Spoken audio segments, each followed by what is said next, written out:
तो रामपुर में वरिष्ठ नेता मुख्तार अब्बास नकवी ने अपने मत का प्रयोग कर लिया है। सर, भारत समाचार में आपका स्वागत है। इस बार किन चीज़ों को ध्यान में रखते हुए? देखिए, नरेंद्र मोदी जी ने इन पिछले 10 सालों में परिश्रम से, प्रतिबद्धता से जो परिणाम देश के सामने रखा है, वो उस देश इस बात से संतुष्ट है कि नरेंद्र मोदी जी के हाथों में देश मजबूत भी है और महफूज भी है। आज एक तरफ समाजवादी टीपू और दूसरी तरफ सामंती सुल्तान। अब समाजवादी टीपू और सामंती सुल्तान संविदा की सरकार का सपना देख रहे हैं, तो संविदा की सरकार के सपनों का सुपड़ा साफ होगा। और यहाँ पर कॉन्ट्रैक्ट की सरकार नहीं, परफेक्ट सरकार। कॉन्ट्रैक्ट सरकार इसलिए मैं कह रहा हूँ कि इनकी इच्छा रहती है कि 6 महीने कोई बन जाएगा, फिर 5 महीने कोई बन जाएगा, फिर 6 महीने कोई बन जाएगा, लूट पे 100% छूट वाली सरकार बन जाए और इनका काम चलता रहे। वो होने वाला नहीं है। नकवी जी, अभी हमने देखा कि यहाँ पर जेपी नड्डा पूरी की पूरी सरकार, चाहे प्रदेश की हो, केंद्र की हो, बड़े से बड़े नेता यहाँ पर मोर्चा संभाले रहे। आप भी यहाँ पर लगातार जब जब मौका मिला है तो अपने कैंडिडेट को जिताने के लिए कोशिश की, आज मत देने के लिए पहुँचे हैं।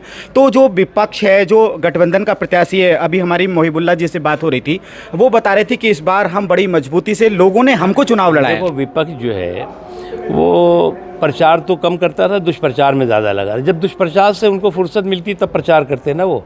अब आप इस चुनाव में देखें, विपक्ष के इस चुनावी रण में रणबांकुरों से ज़्यादा रणछोड़ बहादुरों की संख्या दिखाई पड़ेगी आपको।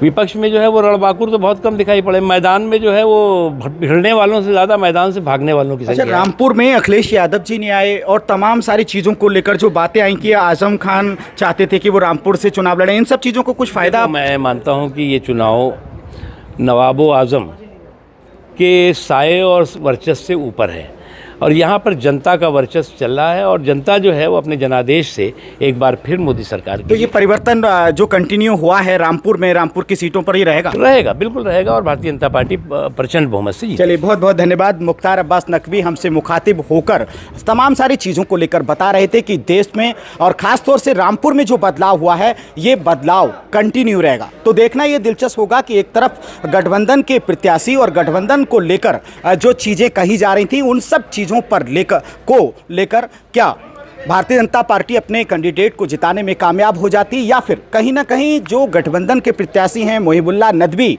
वो जिस तरह से कह रहे हैं कि हमको जनता ने चुनाव लड़ाया है, हमने ने चुनाव नहीं लड़ा। तो इन सब चीज़ों को लेकर अब फैसला आज उनकी किस्मत का ईवीएम्स में बंद होने वाला है। रामपुर से भारत समाचार के लिए ओमपाल सिंह, राजपुर।